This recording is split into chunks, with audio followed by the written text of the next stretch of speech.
Bab 4859, 4 lawan 1. Setelah Huo Zhao selesai berbicara, dia melangkah maju dan langsung menuju Dev. Pada saat ini, Dev tengah mengalami kesengsaraan, dan kesengsaraan guntur yang mengerikan terus membombardir Dev. Semua biksu di kota Sun Moon mematuhi perintahku dan bersumpah untuk melindungi Tuan Dev sampai mati. Jangan biarkan dia mendekat. Lin Chong meraung. Mendengar ini, banyak kultivator di kota Sun Moon menghembuskan nafas terakhirnya.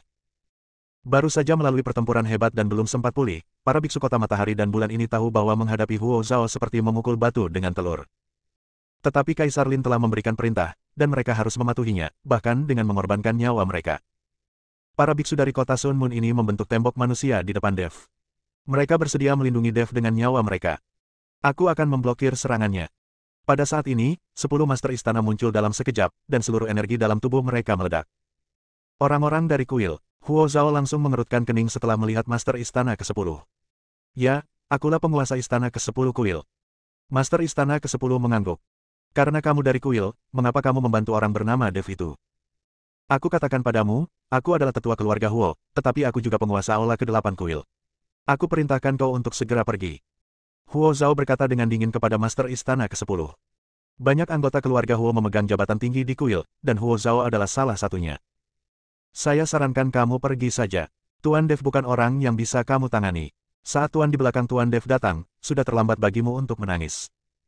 Penguasa istana ke-10 berkata kepada Huo Zhao. Beraninya kau, seorang master istana ke-10, berbicara padaku seperti ini. Kau pasti sudah lelah hidup. Huo Zhao mengerutkan kening, lalu tiba-tiba menepuk tangannya.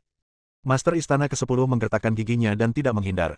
Sebaliknya, dia keluar dengan seluruh kekuatannya dan melancarkan pukulan. Boom! Dengan pukulan dari penguasa istana ke-10 ini, langit runtuh dan bumi terbelah, matahari dan bulan kehilangan cahayanya, dan angin tinju yang mengerikan mengamuk seperti badai. Namun, pukulan yang begitu mengerikan itu hancur berkeping-keping setelah bersentuhan dengan kekuatan telapak tangan biasa Huo Zhao, dan lenyap tanpa jejak dalam sekejap. Pada saat yang sama, 10 penguasa istana merasakan suatu kekuatan luar biasa datang ke arah mereka. Tubuh penguasa istana ke-10 terlempar mundur bagaikan layang-layang yang talinya putus, lalu jatuh terduduk dengan keras ke tanah. Ayah! Melihat ini, Yun Li bergegas untuk memeriksa. Lawan terlalu kuat untuk dihentikan. Master istana ke-10 memuntahkan darah dan wajahnya penuh ketidakberdayaan. Hal ini terjadi ketika lawan tidak dalam wujud aslinya. Kalau lawannya berada dalam wujud aslinya, dia akan hancur menjadi abu hanya dengan satu serangan telapak tangan. Pendeta Tao Wuji dan Lin Chong saling berpandangan, wajah mereka penuh dengan ketidakberdayaan. Dari serangan telapak tangan tadi, mereka dapat melihat bahwa kekuatan Huo Zhao luar biasa. Li Chunfeng dan Nan Batian melompat dan berkata, keluarlah dari sini sekarang juga, bocah nakal. Kami akan mengampuni nyawamu. Huo Zhao melirik Li Chunfeng dan Nan Batian, lalu bertanya dengan heran, para kultivator surgawi, apakah kalian berdua terjebak di dunia surgawi ini? Jangan ikut campur urusanmu sendiri. Kami akan memintamu keluar dari sini sekarang juga, atau kami tidak akan bersikap sopan. Nan Batian meraung. Huo Zhao tersenyum dan berkata, bahkan jika kalian berdua adalah kultivator surgawi, apa yang dapat kalian lakukan? Kalian hanya memiliki sepertiga dari kekuatan kalian yang tersisa. Bahkan jika kalian bergabung. Aku tidak ingin punya banyak musuh, jadi mengingat kalian berdua adalah pendeta surgawi, aku akan mengampuni nyawa kalian. Pergilah. Huo Zhao berkata dengan dingin. Persetan denganmu. Nan Batian meninju. Melihat ini, Li Chunfeng mengayunkan pedangnya dan menyerbu ke depan. Mereka tidak bisa hanya melihat Huo Zhao menyerang Dev saat ini. Kedua pria itu menyerang Huo Zhao bersama-sama. Melihat ini, Lin Chong dan Taois Wuji juga bergegas maju. Pada saat ini, tidak ada lagi yang namanya menindas yang lemah dengan yang kuat. Mereka semua berada dalam situasi putus asa dan harus bekerja sama untuk menahan Huo Zhao. 4 orang versus Huo Zhao sendirian. Bab 4860, naik level ganda. Dev masih duduk tegak di tanah, menahan gempuran guntur yang mengerikan itu. Di antara langit dan bumi, selain bencana guntur yang mengerikan, Huo Zhao dan Lin Chong serta 3 orang lainnya juga saling bertarung. Tidak ada satupun dari keempat orang itu yang bisa berbuat apa-apa terhadap Huo Zhao. Sialan, kalau saja aku hanya punya sepertiga kekuatanku yang tersisa, aku pasti sudah membunuhmu sejak lama. Ketika Nan Batian melihat tidak seorang pun dari keempatnya dapat mengalahkan Huo Zhao, dia menjadi sangat marah hingga mulai mengumpat. Kekuatan mereka pada awalnya telah ditekan hingga hanya sedikit yang tersisa, dan setelah pertempuran keras, mereka telah menghabiskan banyak energi spiritual mereka. Bertarung dengan Huo Zhao sekarang jelas terlalu melelahkan. Dan Huo Zhao juga cukup istirahat, jadi dia tidak berada dalam posisi yang kurang menguntungkan saat bertarung melawan mereka berempat. Kalian berempat, keluar dari sini. Huo Zhao meraung keras, dan aura mengerikan menyelimutinya. Lin Chong dan 3 orang lainnya berusaha sekuat tenaga untuk melawan, tetapi akhirnya mereka terlempar. Sungguh tidak ada cara lain, konsumsinya terlalu besar. Setelah menjatuhkan Lin Chong dan keempat anak buahnya, Huo Zhao maju ke arah Dev. Banyak kultivator di kota Sun Moon bergegas menuju Huo Zhao tanpa mempedulikan nyawa mereka. Boom! Boom! Boom! Setiap suara mewakili kematian seorang kultivator dari kota Matahari Bulan. Di depan Huo Zhao, orang-orang ini tidak memiliki kekuatan untuk melawan. Dev, cepatlah menerobos, cepatlah menerobos. Lin Keting memandang Dev dan berdoa dengan cemas. Setelah membunuh lebih dari 10 kultivator dari kota Sun Moon secara berturut-turut, Huo Zhao meninju Dev. Dev tiba-tiba membuka matanya, dan cahaya kemasan meledak di antara langit dan bumi. Awan guntur yang memenuhi seluruh dunia perlahan menghilang. Dev, yang berada di alam Mahayana tingkat ke-6, benar-benar berhasil menembus 2 alam kecil sekaligus. Tetapi saat Dev membuka matanya, aura berbahaya menyelimutinya. Dia bisa merasakan napas kematian. Pukulan Huo Zhao membuat Dev merasa seolah-olah ada gunung yang tak terhitung jumlahnya menekannya, membuatnya tidak bisa bergerak sama sekali. Apakah kita akan duduk saja di sana dan menunggu kematian setelah baru saja membuat terobosan? Dev merasa sangat tidak rela, dan tiba-tiba keluarga naga di dadanya berkelebat, dan kekuatan 3 suku di tubuhnya terus melonjak keluar. Pada saat yang sama, tubuh emas yang tidak bisa dihancurkan melilit tuh. Boom! Pukulan ini langsung mengalahkan tubuh emas Dev yang tidak bisa dihancurkan, dan pada saat yang sama, kekuatan ketiga suku juga ditekan. Dev terdorong mundur 100 mil. Dev! Tuan Dev! Semua orang berteriak kaget. Sosok Dev menghilang, dan sudut mulut Huo Zhao melengkung. Seorang kultivator Mahayana biasa dapat dibunuh hanya dengan 1 pukulan. Bagaimanapun juga, Huo Zhao adalah seorang yang abadi. Meski yang dipanggil bukan tubuh aslinya, dia tetap bukan sesuatu yang bisa dilawan oleh seorang kultivator Mahayana. Tetapi ketika Huo Zhao tengah merasa bangga, seberkas cahaya kemasan melesat ke arahnya. Ketika cahaya kemasan itu berhenti, semua orang menyadari bahwa itu adalah Dev. Dev terlempar ratusan mil jauhnya, tetapi dia tidak terluka parah. Hal ini membuat wajah Huo Zhao penuh dengan keterkejutan. Dev melirik mayat para biksu kota matahari dan bulan di tanah, matanya dipenuhi dengan niat membunuh. Apakah kamu membunuh semua orang ini? Dev bertanya. Tidak buruk. Huo Zhao mengangguk. Dev melihat para biksu dari kota matahari bulan yang mati untuk melindunginya, dan tiba-tiba menjadi gila. Aku ingin kamu mati. Dev meraung, kekuatan 3 klan, kekuatan naga, roh jahat pola Dao. Seluruh kekuatan mengalir ke pedang pembunuh naga. Dev mencengkeram pedang pembunuh naga dengan kedua tangan dan menebasnya dengan ganas ke arah Huo Zhao. Boom! Ketika pedang itu ditebas, terdengar suara dengungan tajam. Huo Zhao mencibir dan melayangkan pukulan. Cahaya pedang yang tak terhitung jumlahnya hancur, dan Dev terlempar ke belakang lagi. Meskipun Dev secara langsung meningkatkan 2 alam, masih ada kesenjangan besar antara dia dan Huo Zhao. Dev melepaskan pedang pembunuh naga dan memegang busur Raja Dewa di tangannya. Menarik tali busur, roh jahat dari segala penjuru langsung mengalir ke busur Raja Dewa. Bab 4861, tidak ada lagi. Pada saat yang sama, seekor naga emas perlahan muncul di punggung Dev, dan tekanan darah yang mengerikan mulai menyebar di tempat Wuang. Semua orang merasakan tekanan naga emas, dan wajah mereka berubah lagi dan lagi. Melihat pemandangan ini, alis Huo Zhao langsung mengernyit, dan dia menatap Dev, sangat terkejut. Tekanan darah dari kata-kata ini benar-benar mengerikan. Pada saat ini, perasaan tidak enak muncul dalam hati Huo Zhao.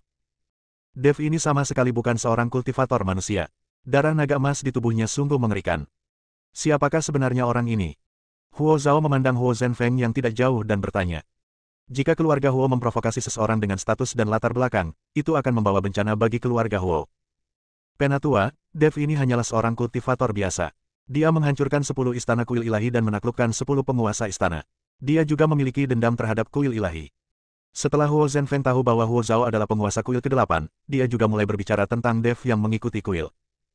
Huo Zhao mengerutkan kening saat mendengar ini. Sepertinya tidak ada cara yang dapat dilakukannya untuk mengatasinya. Pada saat ini, fitur wajah Dev tampak ganas, dan dia menarik busur Raja Dewa dengan seluruh kekuatannya. Dengan setiap peningkatan kekuatan busur Raja Dewa, konsumsi pada Dev menjadi lebih besar, dan ini berbanding lurus.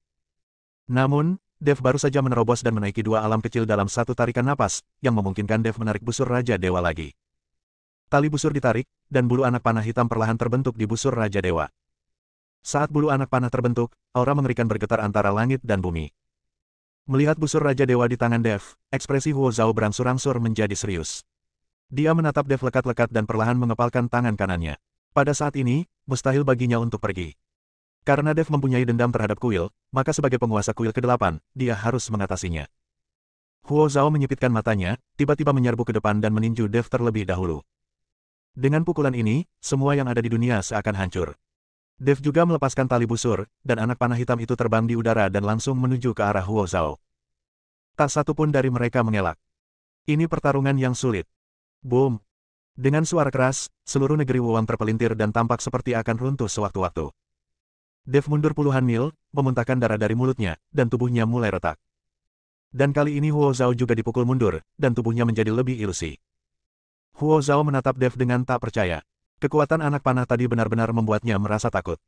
Anda harus tahu bahwa dia abadi. Sekalipun itu bukan tubuh aslinya, sangat mudah baginya untuk menghancurkan seorang kultivator Mahayana. Namun kini, dia benar-benar dikalahkan oleh seorang kultivator Mahayana. Terlebih lagi, dia gagal membunuh Dev setelah beberapa gerakan. Yang lebih penting adalah garis keturunan Dev menjadi semakin menakutkan, dan tidak ada cara untuk menghapusnya. Huo Zhao merasa bahwa Dev semakin tidak normal. Nak, biarkan aku membantumu. Jika aku tidak merasukimu, kau akan benar-benar mati. Melihat ini, Raja Iblis Ciyun tidak punya pilihan selain merasuki tubuhnya untuk membantu. Kalau tidak, bagaimana kalau Tuan Si tidak datang dan Dev benar-benar dipukuli sampai mati? Oke, Dev mengangguk, senior, Anda dapat melakukan apapun yang Anda inginkan. Paling buruk, saya akan menyerahkan tubuh fisik saya. Dev juga sangat marah. Begitu banyak pendeta dari kota Matahari Bulan mati demi aku, balas dendam ini harus dibalaskan. Kejam sekali, Raja Iblis Ciyun tercengang. Kamu harus membunuh orang ini, kalau tidak semua biksu di kota Matahari Bulan akan mati sia-sia. Kata Dev. Jangan khawatir, si idiot ini hanya makhluk abadi kecil, dan dia bahkan belum menjadi makhluk abadi yang sebenarnya, tidak ada yang perlu dikhawatirkan. Raja Iblis Ciyun menjilat bibirnya dan berkata. Sudah lama sejak terakhir kali dia berolahraga, dan Raja Iblis Ciyun mulai tidak sabar. Senior, ayo. Kesadaran spiritual Dev memasuki tubuhnya, memungkinkan Raja Iblis Awan Merah mengambil alih tubuhnya. Boom! Tubuh Dev tiba-tiba meledak dengan energi iblis, dan seluruh temperamennya berubah drastis. Bab 4862, aku akan istirahat dulu. Huo Zhao memandang Dev, yang tiba-tiba tampak seperti orang yang berbeda, dan tidak bisa menahan diri untuk tidak mengerutkan kening. Apa yang kau lihat? Kemarilah, sampah kecil. Dev melambai ke arah Huo Zhao. Huo Zhao tertegun dan menatap Dev, beraninya kau mengatakan itu padaku. Kau mencari kematian. Setelah berkata demikian, Huo Zhao melangkah maju lalu melayangkan pukulan. Melihat ini, Dev juga melayangkan pukulan tanpa menggunakan busur Raja Dewa. Boom! Dua cahaya tinju yang sangat berbeda tiba-tiba meledak dan saling bertabrakan dengan hebat. Tinju saling beradu dan langit serta bumi menjadi kacau. Kalau saja tidak ada tangga menuju surga yang menopangnya, tanah hampa itu sudah runtuh sejak lama. Siapa kamu? Huo Zhao menatap Dev dengan kaget. Dia hanya menghadapi Dev dengan perlawanan yang kuat, tetapi Dev menerimanya tanpa cedera. Ini sungguh keterlaluan. Aku adalah leluhurmu. Setelah Dev selesai berbicara, dia melayangkan pukulan. Dev benar-benar mengambil inisiatif untuk menyerang. Ini terlalu banyak. Huo Zhao juga menjadi cemas. Bagaimana mungkin dia memalingkan mukanya ketika dimarahi oleh seorang kultivator Mahayana? Setelah berkata demikian, Huo Zhao pun melayangkan pukulan. Keduanya kembali ke alam, tidak menggunakan senjata, hanya mengandalkan kekuatan murni untuk bertarung langsung. Boom! Dengan satu pukulan, seluruh tanah Wuwang terdistorsi, dan sosok Dev dan Huo Zhao menghilang, seolah-olah mereka terjebak dalam kehampaan yang terdistorsi. Semua orang menatap kosong, dan tidak bisa merasakan kehadiran Dev dan Huo Zhao. Lin Chong dan yang lainnya mulai khawatir. Meskipun Dev telah naik 2 tingkat, dia masih jauh di belakang Huo Zhao. Tuan Muda Ming juga melihat ke dalam kehampaan, alisnya berkerut, dan wajahnya tampak tidak terlalu sok. Tuan Huo, tetua keluargamu ini bahkan tidak bisa mengalahkan Dev yang berada di alam Mahayana, kan? Qian Xiaohan bertanya pada Huo Zhenfeng. Bagaimana mungkin? Keturunan langsung keluarga Huo semuanya ada di surga, mereka semua abadi, bagaimana mungkin mereka tidak bisa mengalahkan Dev? Huo Zhenfeng menggelengkan kepalanya. Dia tidak percaya bahwa para dewa di surga tidak dapat mengalahkan Dev, seorang kultivator Mahayana. Itu terlalu keterlaluan. Namun kini tak seorang pun dapat menemukan sosok Dev dan Huo Zhao, bahkan nafas mereka pun tak dapat dirasakan. Tidak seorang pun tahu di mana mereka berdua bertarung melalui kekosongan yang terdistorsi. Tuan Qian, apakah Anda punya pembantu? Tuan Muda Ming bertanya pada Qian Xiaohan. Keluarga Huo menggunakan token itu untuk memanggil para tetua, sekarang giliran keluarga Qian. Saya bisa. Setelah Qian Xiaohan selesai berbicara, dia menjepit jarinya dan bentuk Bagua perlahan muncul di antara langit dan bumi. Semua orang mendongak dan mendapati bahwa dari bentuk Bagua, seorang pria kekar berpakaian tebal perlahan berjalan keluar sambil membawa palu meteor di tangannya.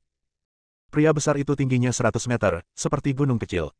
Setelah pria besar itu muncul, setiap langkah yang diambilnya membuat langit dan bumi bergetar. Semua orang tercengang saat melihat pemandangan ini. Siapa yang memanggilku? Pria besar itu menundukkan kepalanya dan melihat sekeliling dan berkata, Tuan Pelindung, aku adalah pemimpin Qianmen. Aku memanggilmu karena Qianmen sedang dalam masalah. Qian Xiaohan bergegas maju dan berkata dengan hormat. Penjaga itu melirik Qian Xiaohan dan mengangguk, dia benar-benar tahu cara menyimpulkan Dao. Itu benar, katakan padaku siapa dia dan aku akan menghancurkannya. Suara penjaga itu bagaikan guntur dan dia memandang semua orang dengan jijik. Dia orang bernama Dev. Kalau dia muncul, tolong pukul dia sampai mati. Qian Xiaohan berkata. Tidak masalah. Penjaga itu mengangguk. Karena aku berjanji untuk melindungi Qianmen selama 3.000 tahun, aku pasti akan melakukannya. Pada saat ini, Li Chunfeng menatap Nan Batian dan berkata, Batian, kamu juga sudah tumbuh besar. Jika kamu berkelahi dengan seorang pria dan membandingkan ukuran tubuhmu dengannya, kamu akan membuatnya takut setengah mati. Jangan khawatir, aku akan istirahat dan memakan beberapa batu peri. Nan Batian terus menyerap batu peri dan memulihkan kekuatannya. Setelah pulih sepenuhnya, ia dapat tumbuh setinggi 100 meter dan tidak akan takut sama sekali pada makhluk besar ini. Bersambung.